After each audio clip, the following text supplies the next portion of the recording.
Okay, we're going to start the ceremony for blessing, but I had this beautiful thought watching everybody sign the tiles with so much love and so much dedication, and then they're going to go up as a permanent blessing.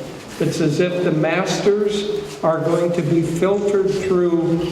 For as long as this temple stands, they're going to be filtered through all the support and good wishes of everyone who's participating. It's a very beautiful thing. This temple, of course, comes into manifestation by the will of God.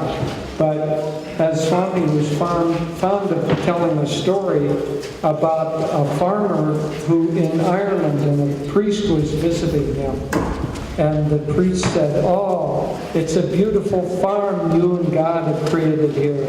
And the priest didn't want to have anything with that kind of, I don't know, attribution. He said, "You may be right, Father, but you should have seen it when God had it all to himself."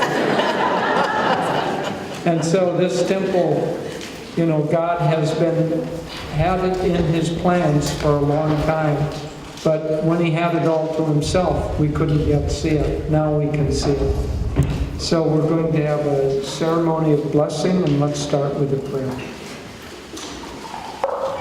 Heavenly Father, Divine Mother, Friend, beloved God, Jesus Christ, Babaji Krishna, Lahiri Mahashaya, Swami Shri Yukteswar, beloved Guru, Paramahansa Yogananda Ji, saints of all religions, beloved friend and guide, Swami Kriyananda Ji, we humbly bow to you all.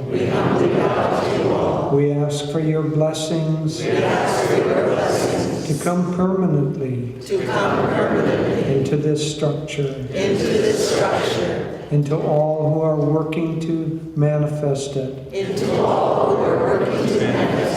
all who will come here. Fill it with your light and your joy, so that no one who comes ever goes away hungry for your presence. Om. Peace. Amen. Now, we're going to have, for the very first time, the choir singing in this space.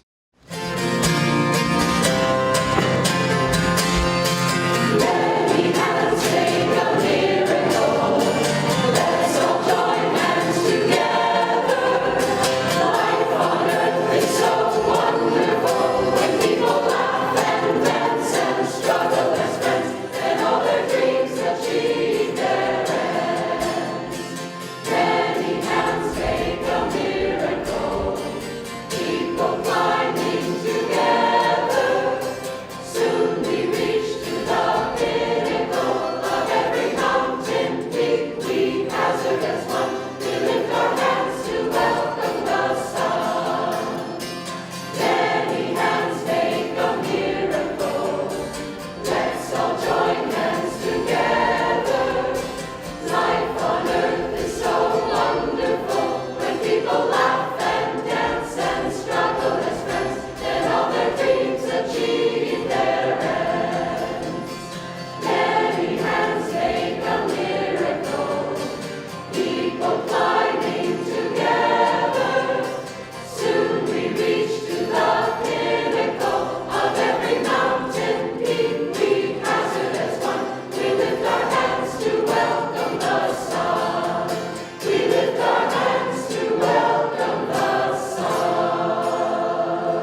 Hello, everyone. I hope you're all enjoying this event here.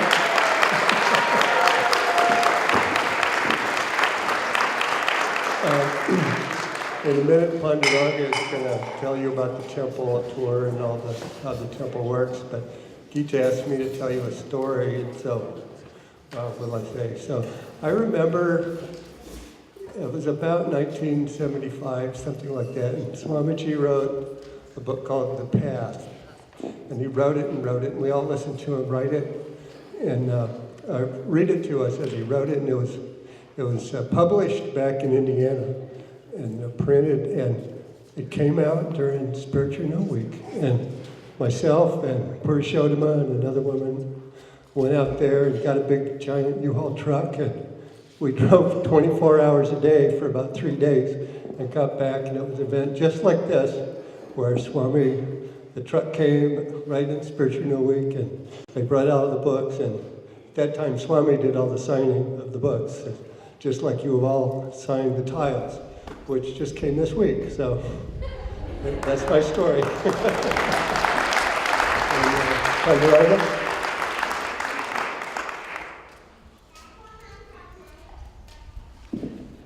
well, thank you all for being here and being a part of this momentous occasion.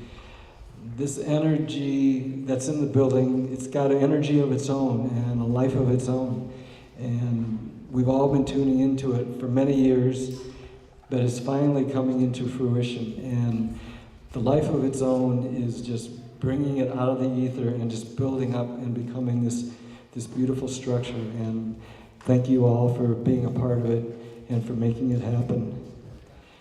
I want to give you a brief tour of the building so that you can see what is going to be coming our way to a temple near you. And it'll be here next 4th of July, actually before that, but that's when we will be dedicating it. So obviously this is the main temple, the sanctuary space, and within the dome, and by the way, we've got 3 domes. We've got a CC, we got Seattle, and we've got the new Temple of Light here. A CC is about 50 feet across. Seattle's about 52 feet across. This one's 56 feet across. So, sorry, Riman.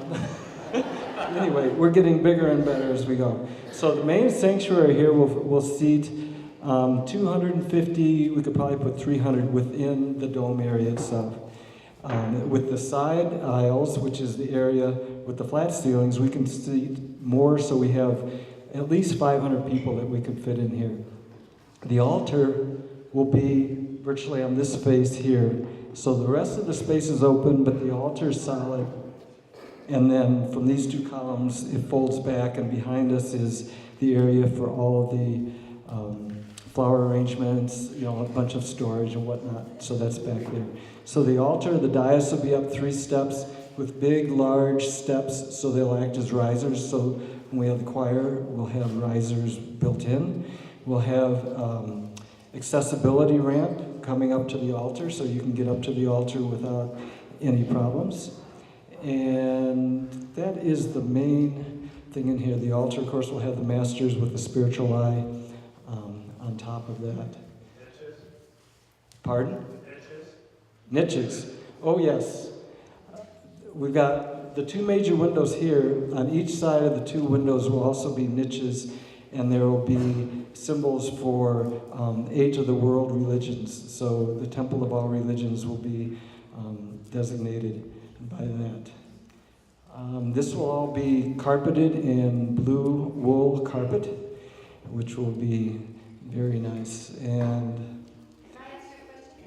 How about the finishing of the inside of the dome? okay, the inside of the dome is going to be very similar to the Moksha Mandir, in that the glue lamp beams, those are the big beams, there's 8 of them, that curve up, and they're the biggest thing up there. Those will be exposed. The rest of the ceiling will have a flat surface that will be finished in some kind of glorious finish, which is still to be determined. And at the bottom of that is a light shelf that goes all the way around that will light up and light the dome. And we'll also have, we had a a lighting expert, design all the lighting for video recording and whatnot. So we'll actually have some spotlights up and around. We'll also have video cameras in various locations around. And there was something else. About what? We're going to talk about that as I move on. The cupola is virtually exactly like Seattle's cupola. But thank you. There is something different about this cupola. Other than that, it's going to be on this temple. Below it is going to be a sheet of glass, and the sheet of glass is going to be smart glass. And what that means is it can be clear, and we can virtually rotate a dial, and it will go from clear to any degree of opaqueness we want. So a day like today, instead of having this hot spot of sun coming through, we can basically make it opaque and just end up with a glow up there, or turn it off and see up into the stars. So that is the plan. There also will be 2 giant TV screens, one on each side of the altar. And that will be for everything from video presentations to putting up words of chants to doing, we're going to find lots of uses for those. So those will be permanently installed there, and they'll be able to be seen from all through the temple. There's going to be a great sound system with speakers in these 2 columns, and then the side aisles will have ceiling speakers throughout. And any other questions that I can? What about the choir and the festival? That's going to evolve a little bit. We definitely have a choir space and a festival space that we're looking at, but the choir will come out and perform, typically on the front of the dais with risers. And right now the festival's planned to be over here with things all set up for that, but that could morph as we get into it. So when you come into the space, the door, I'm going to walk you through actually this way and going out. Actually, where Atman is standing is about where the 2 doors are going to be. So it's not back at the wall, but in this about 8 feet. Yep, there's 2 big 9-foot-high arched doors. Yes. And behind that is a quiet foyer, in other words, the place where you come into, a place to be quiet before you come into the temple. Also, that big window that's over there behind Dr. Peter is going to be the media room. So the video cameras are going to be fed back there, the sound's going to be fed back there, and they can produce videos and stream them live while we're in action. So that should be like, like all those movies where everybody's sitting around doing this and watching the videos. That's what's going to happen right there. No. We don't put the children in the rooms like that. There is, we're going to be a little more expensive. There is not like a designated children's room that looks into the temple. We went through all that, and it hasn't worked in the past. It works for maybe a couple of weeks for a kid in just the right age group, but it doesn't work universally. So the 2 classrooms, which I'll talk about in a little bit, which are on the ends of each wing, will both have live feeds from the temple. Also, there's another smaller room that is really a multi-purpose, kind of the size of an office, that will also have a feed. So those rooms will be used for Sunday school, and they can be used for various things. So if there's some real tiny kids and you want to take them away somewhere and get them away, that office will have a feed from the temple, and that'll be usable for that. So I'll talk about the classrooms a little bit more. Any other questions about the temple itself? Okay, so I'm actually going to start as if you're coming in from the outside. The main doors are right down this axis, and when you come in, one of the challenges we had in the design was twofold. In the temple, we wanted it to feel intimate if we only have 50 people in here, or 25 people. And so we needed a space 85 feet across to hold 500 people, but we didn't want a space that big. So that's why we ended up with the dome being this big and with the side aisles. So if we just have 50 people in here, or 20 or 30, it'll still have a somewhat intimate feel. But we can fill it up and go out. The other thing we had to accomplish was when we leave the temple, we want to have a space where everybody can talk, gather. We actually called it, kind of called it the donut space, where people could have donuts, talk, like after Sunday service, but not in the temple, because the temple is just for meditation and sacred things. I'm going to move on to this. Thank you. So what we did is we created foyer that is very large. So when you come in from the outside, and the classrooms are on each side, there's a large foyer that connects the two, and a large foyer that comes down the middle. So we can actually, between all the foyers and the classrooms, we can have well over 300 people milling around in the building and being with each other. So that's one of the reasons why everything out there is so big. It is for that reason. Now the two classrooms, on the other hand, are not huge. The one on this side will accommodate about 30 people, the one on the other side about 40 people, and they're designed as multi-purpose. They will work for classrooms, yoga rooms, anything like that that currently happens at the Expanding Light. Just to be clear, this temple is the Village Temple of Light. It will work with the Expanding Light and will work with them, but this is not an extension of the Expanding Light. This is the Ananda Temple of Light. So the classrooms will be used by them, but it's not like this is an extension of them where they come here and kind of take over the building. It's really the Village Temple. This space will be used for meditation every day. It's not going to be used for plays that are more, outward and require all the stage work and all that. That will be done in other places. So this is really a place for meditation and sacred things. So of course, kirtans, concerts, and all that, but we're not going to put the peace treaty in here and make this become a stage set for a week, because this is a place we're going to meditate every day, and that's really where it has to get back to, every day. So we have the classrooms, and then when you come down the center where Bob is a good illustration of a murti. We've got all the murtis of the masters will be coming into the building on each side as you come down, and they'll actually be facing you as they come in, each other name. So as you come in, you'll see Babaji and Jesus, and then Teshwar and Lahiri, and then you're going to come into the quiet foyer, and there's the bust of, there's Yogananda's, Murti, and then the bust of Swamiji will be in that quiet foyer. There's very large shoe rooms on each side, and then men and women's bathroom on each side, and those are all accessible from either the temple going out or the entry coming in. So basically the flow will be you come in, take your shoes off, and then the temple. If you have to go out to the restroom, you have to go back out and go to the shoe room. Anyway, that's kind of what that is. We have a vestry over here that will hold probably up to 10 ministers. They have their own private bathroom and a place to meditate and change clothes. Yes? You said there's a women's, men's bathroom on either side? No. Women's on one side, men on the other. How many stalls? Many. I think there's 6 women's stalls, 3 men's stalls, 2 urinals, 2 lavatories, 4 lavatories.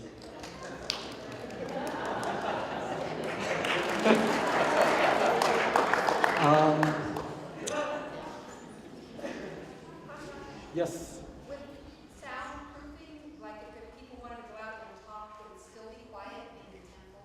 It'll be relatively quiet. Are there doors there? There's doors there. There's only 1 set of doors, though. There isn't 2 set. So if you want to go out there and talk, that's fine, but I would go around the corner or somewhere, but it's a ways off.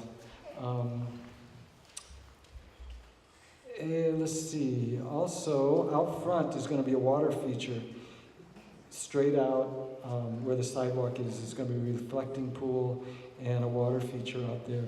We're going to put trees on the west side to help shade the windows, because this is west, so we want to get shade into these windows, but we also have heat reflective glass in all the windows that face west, so that's going to help that. We also have up in the cupola, we have 4, or below the cupola, but up top, we have 4 ventilation vents up there. So we can open the windows up on a day like today and actually let the air go up and out. So that's going to help on days that maybe on a day like this one, I'm sure we use air conditioning, but in a lot of cases we can have natural air and flow in here. Could you explain a little bit about the entryway thing? I can't visualize what's happening. You'll have to That's come. not pictures, Yeah. it's a ceremonial Okay. Yeah. dedication. We'll get into some of the details later, but actually, if you want to talk to me, I can go into that more in detail. I think that's it. Oh, we also have a space for translators that have a room back here where they can simultaneously hear what's going on and translate. We have space for 2 translators, and we can actually accommodate more. Yes. Pardon? Well, I already talked about it. That's the flower room. Yeah. Yeah. I mean, not just starting here. Okay. All the way to there. You got plenty of room. I think, is that okay? Bless you all. Thank you for being a part of it. Thank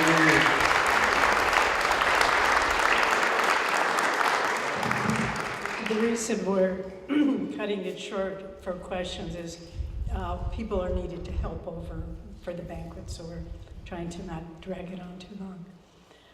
I'll just close by thanking everyone who's been involved with this project. Nakula, Panduranga, Cullen, the crews, all of you who have come this week for the Seva Week.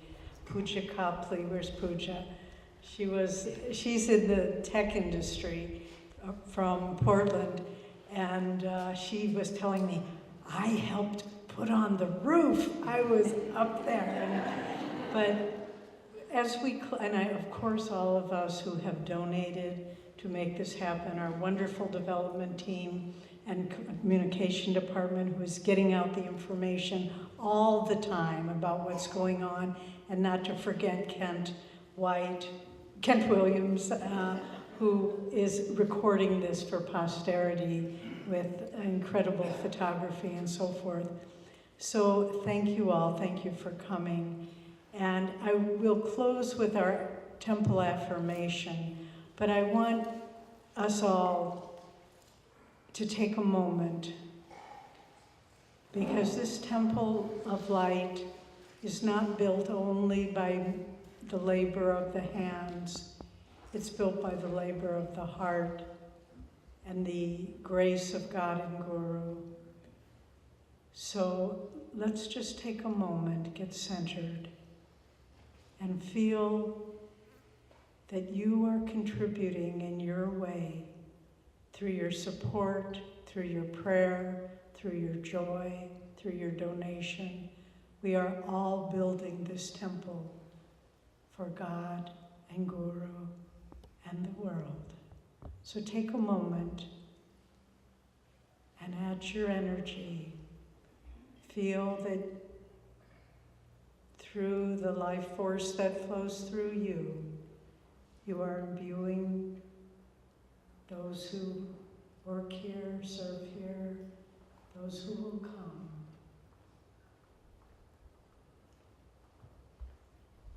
That you are building this temple of light in your heart.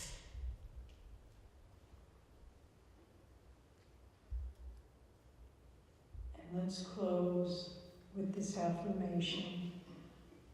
I'll read it once through, many of you know it, and then we'll say it together. So this is our temple affirmation. God's light is within us, around us, and everywhere. Together we are building a temple of light, a beacon of blessings for all the world. Now let's repeat that together. God's light is within us, around us, and everywhere. Together, we are building a temple of light, a beacon of blessings for all the world. God's light is within us, around us, and everywhere. Together, we are building a temple of light, a beacon of blessings for all the world. Once more.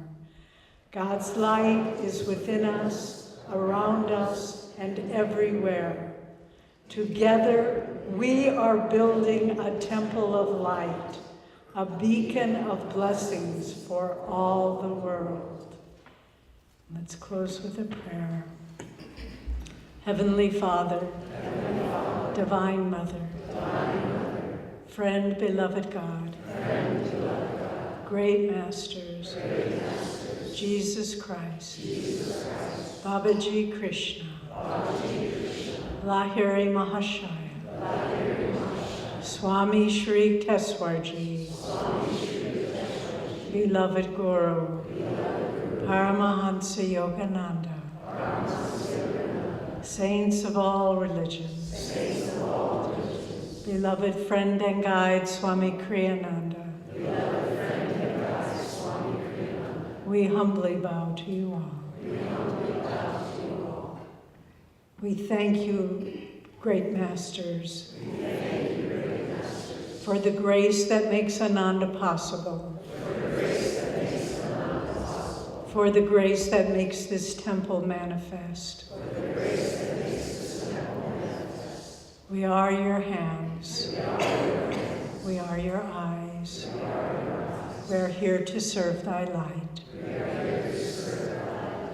Fill this temple with your light, with your joy, with your love.